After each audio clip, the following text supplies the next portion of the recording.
Bonjour à toutes et tous, je réalise cette vidéo car vous avez été nombreuses et nombreux à me poser vos questions suite à la publication de la photographie du renardeau dans les fleurs par Hugo Clément que je remercie encore vivement. En effet, il y a de nombreuses interrogations concernant cette image, mais concernant également le renard et son rôle dans l'écosystème.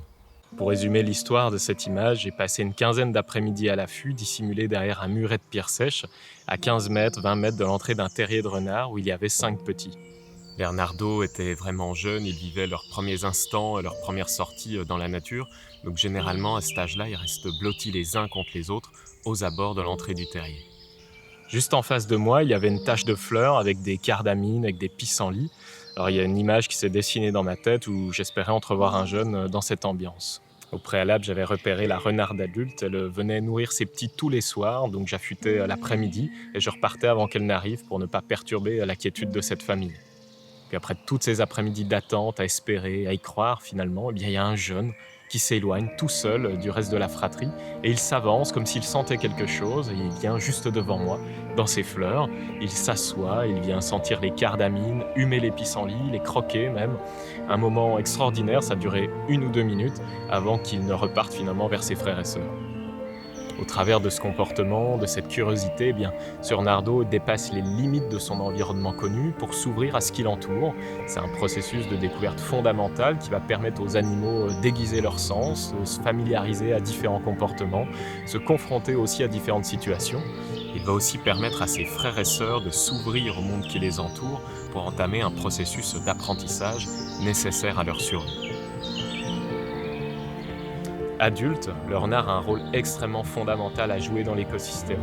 Comme tout ce qui nous entoure, même les espèces qui nous paraissent être les plus insignifiantes à notre échelle ont en fait un rôle majeur à jouer dans l'équilibre de cet environnement, dans cet orchestre et cette harmonie que forme la nature.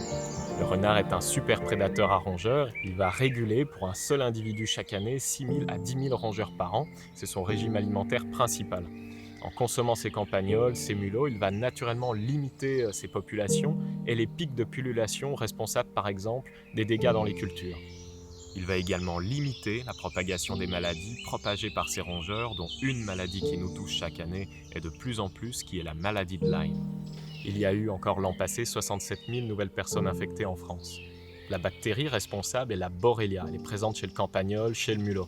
Les tiques, durant leur croissance, vont venir se greffer sur ces rongeurs et devenir vectrices de la maladie. Par sa présence, le renard réduit le nombre de tiques infectées en consommant ces rongeurs et par conséquent le risque de transmission à l'homme. Pourtant, malgré cela, le renard est toujours classé comme nuisible en France. Seuls 3 départements français l'ont déclassé de cette liste. Dans ce cas, seuls les mois de mars, avril et mai lui offrent un peu de répit. Sur la majorité du territoire français, au moins 600 000 renards sont tués chaque année. On parle parfois même d'1 million de renards, d'1 million d'individus tués par des chasseurs et des piégeurs. Une étude prouve que dans les territoires où le renard est tué, le taux de prolifération de la maladie de Lyme augmente et par conséquent, les autres maladies également propagées par ces rongeurs. On m'a posé la question concernant l'échinococose alvéolaire. C'est une maladie extrêmement rare, présente également chez les rongeurs, qui compte 30 cas humains par an sur le territoire. Bien souvent, elle est transmise par nos animaux domestiques qui sont plus en contact avec les humains que le renard. Donc c'est une maladie, un prétexte que certains entretiennent pour accuser le renard et continuer de le détruire. Il faut principalement faire preuve de bon sens en lavant les aliments cueillis dans la nature que le renard aurait pu éventuellement souiller par ses déjections. Mais en tuant le renard, il a été démontré également que la maladie avait tendance à se propager géographiquement.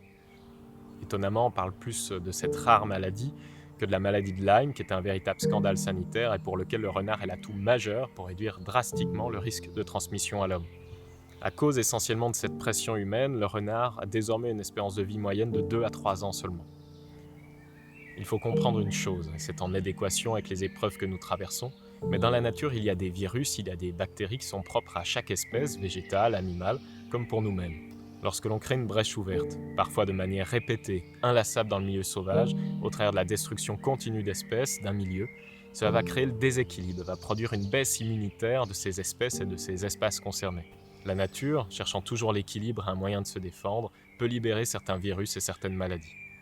Il est important de voir ce qui nous entoure avec recul, de voir la nature dans sa globalité et comprendre que tout est intrinsèquement lié. Quand un rare renard vient consommer quelques poules chez soi, je pense qu'il est nécessaire et vital pour chacun des partis de trouver une solution pacifique Et il en existe, cela tient juste d'un peu de recul et de bon sens pour se protéger soi, mais il est nécessaire avant tout de se questionner sur notre manière de faire et d'interagir avec ce qui nous entoure. Nous ne sommes pas les maîtres des lieux, il faut réellement revoir notre place. Tuer le renard est une véritable absurdité. C'est à mon sens un crime contre la nature, contre l'humanité. Chaque acte qui nous conduit à détruire la nature revient à nous détruire nous-mêmes. C'est une espèce à préserver comme toutes les autres. La nature, elle est harmonieuse, elle va créer sans cesse l'équilibre nécessaire et fondamental au maintien d'un univers dont nous faisons partie. Et nous avons, à mon sens, vraiment le devoir de nous responsabiliser, de parler de ces sujets avec les personnes qui nous entourent et les acteurs de la nature. Au-delà de la beauté de cet animal, de son regard fascinant, c'est un être qui est doté de sens et d'une conscience bien supérieure à la nôtre. Sur le terrain, j'ai pu être témoin de ça au travers de son individualité, au travers des liens sociaux qu'il peut entretenir, et c'est avant tout un être sensible.